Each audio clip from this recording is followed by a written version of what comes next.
Hi, this is Emerald and welcome to the Diamond Net, and today I'm going to be sharing with you how you can use shadow work to unlock your full potential, and toward the end of the video I'll be sharing with you an exercise to do just that.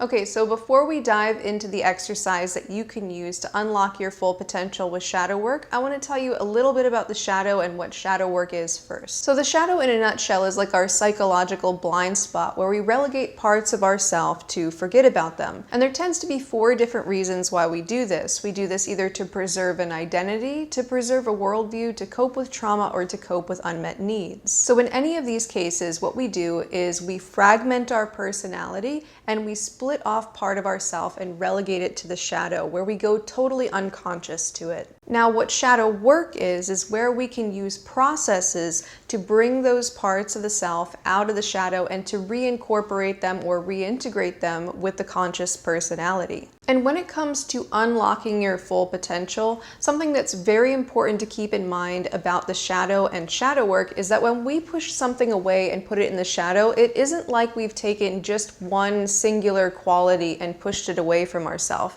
We're actually fragmenting off entire parts of ourselves and pushing those aspects down and away into the unconscious. And when those parts are in the unconscious, we lose access to them. And it means that we also lose access to their wisdom and their potentials. So if we have 30%, 40%, 50%, 70% of our personality relegated to the shadow, you can imagine that you're going to lose a lot of potency and you won't be able to realize your full potential. So engaging in shadow work is one of the best things that you can do to unlock your full potential and move in the direction of self-actualization. And if you find that you're self-sabotaging or holding yourself back or just kind of standing in your own way, then it could very well be an issue with the shadow. Now, just really quick, I wanted to mention that if this is something that you're struggling with, I actually have a coaching program that's designed to help people stop self-sabotaging using shadow work. And if that's something that you think you might be interested in, go ahead and check in the description box down below, and you can sign up for a spot on my Calendly and have a discovery call with me. And the call is totally free, and on that call we can see if the program is a good fit for you. So any type of shadow work practice is something that you can use to retrieve parts of yourself that you've repressed, incorporate those parts back into your conscious personality, and have access to the wisdom and the potentials that lie there with those aspects. Now, it's common that we think of the shadow as the negative parts of ourselves, but this isn't true. There are no inherently bad parts of yourself, just parts of yourself that can be expressed either positively or negatively. And this insight alone regarding your shadow aspects is a super valuable insight because it's going to enable you to truly unlock those potentials of those parts of yourself that you've maybe labeled as bad or undesirable in some way. Now, as I'd mentioned before, there are 4 main reasons why we repress parts of ourself, and 2 of those reasons have to do with preserving our identity and preserving our worldview. And what ends up happening is that we want to identify with things that would make us deem ourselves as good and push away things that we would deem as bad or undesirable. To give a personal example of this, back when I was 12 years old, I decided that passivity was good and that aggression was bad. And I saw passivity as good because I was thinking about people like Jesus and the Buddha and Gandhi and Martin Luther King and these types of figures. And I was thinking about passive equaling pacifism and peacefulness. Now, of course, this was a very, very narrow understanding of these figures, but I sought to become good like them by shaping my identity in that direction and shaping my worldview in that direction. And my thought was that any form of aggression was inherently bad and not something that I wanted to be associated with. And so what ended up happening is that I ended up developing these values and this identity that caused me to repress and push away my aggressive side.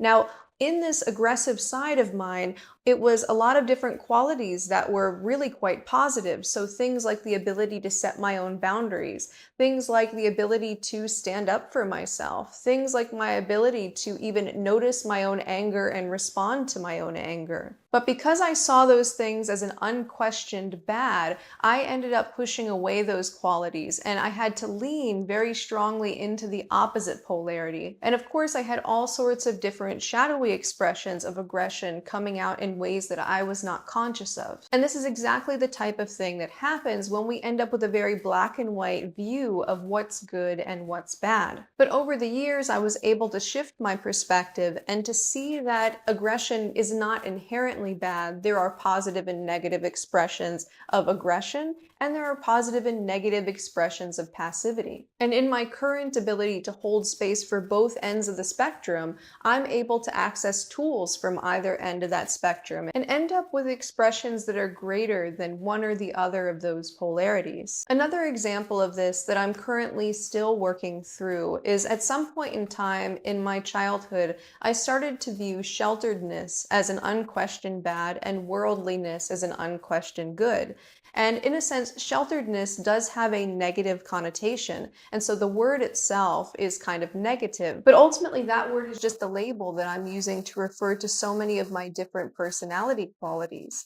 The ability to shelter my own self is the ability to create containers for myself, the ability to impose limits that feel good to me, the ability to keep myself safe, the ability to set boundaries. All of these factor into that polarity of shelteredness. Whereas if I try to go all the way over to the other end, like worldliness, what can end up happening is that I might be overexposed to things that I don't feel comfortable with. And so when we make these black and white decisions where we say, okay, this quality is an unquestioned good and the opposite quality is an unquestioned bad, and we try to hyper-identify with the positive quality and we try to disidentify ourselves with the negative quality, this is what I call an oppositional split. And when we have these oppositional splits within us, what ends up happening is that we lock away so much of our potential because we're leaving the tools of one half of the polarity totally out of our reach. And so anytime we have a really strong aversion to something,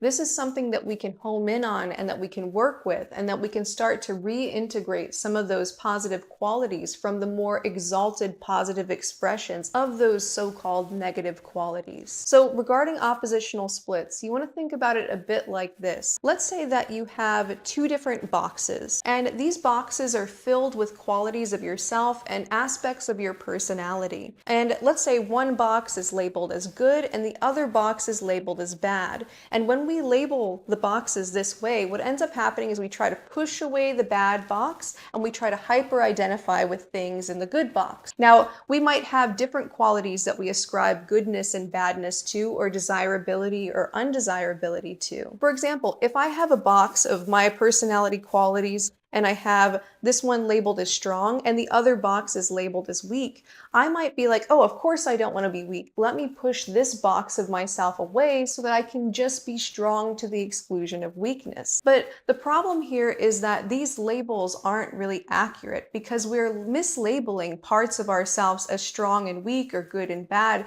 but that polarity doesn't actually exist in that way.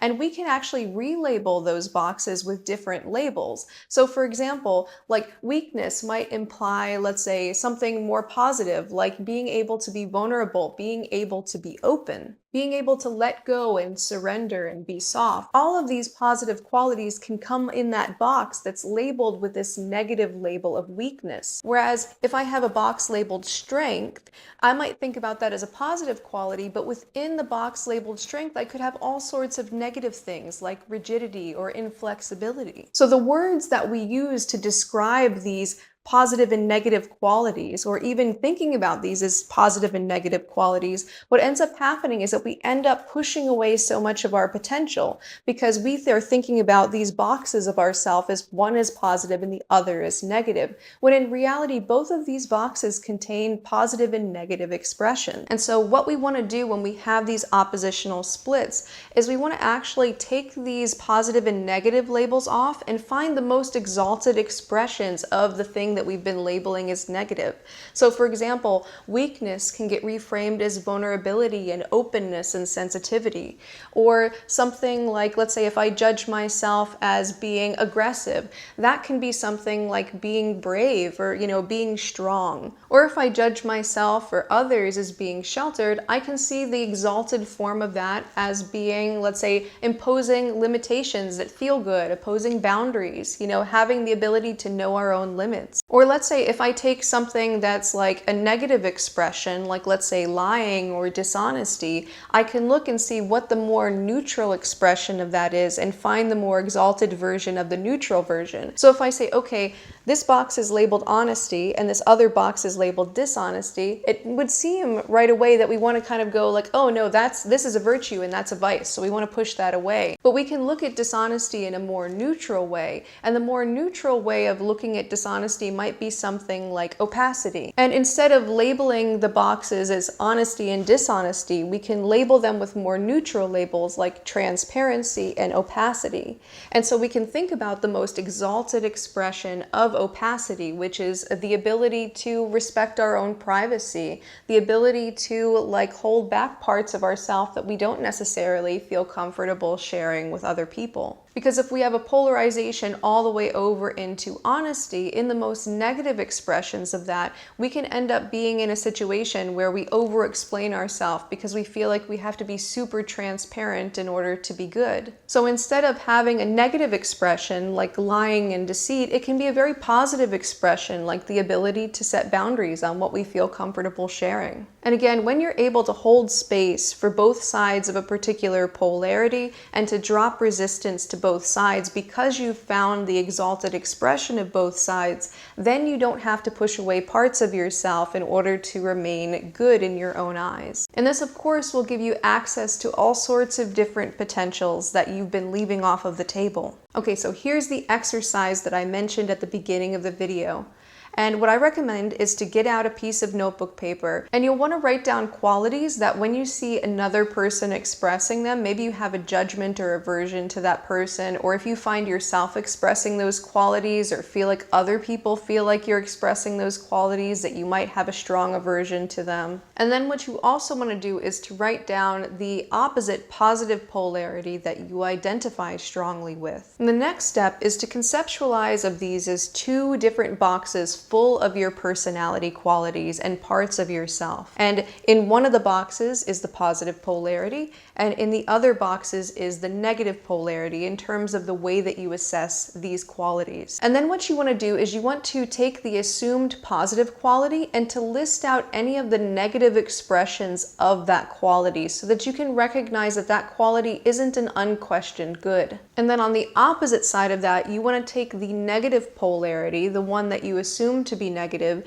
and you want to change the words that you use to describe that negative polarity to one that is more neutral or positive, and you want to find the exalted expression of that negative quality. So if you have an oppositional split that's like, I want to be nice and not mean, what are the negative expressions of niceness and what are the positive or exalted expressions of meanness? For example, when somebody's too nice, maybe they are not able to stand up for themselves, maybe they're not able to protect others, maybe they're not able to set firm boundaries, maybe they have a tendency to throw themselves under the bus or to self-sacrifice or to deplete their energy taking care of other people. And then on the other side of the spectrum, we have meanness. And so what we want to do is we want to find the more neutral or positive expression of those things. And so instead of calling it meanness, we might reframe it as assertiveness, or maybe something like the ability to hurt others' feelings for the sake of the greater good. And of course, we want to avoid negative expressions like being unnecessarily cruel, which can be part of the box labeled meanness.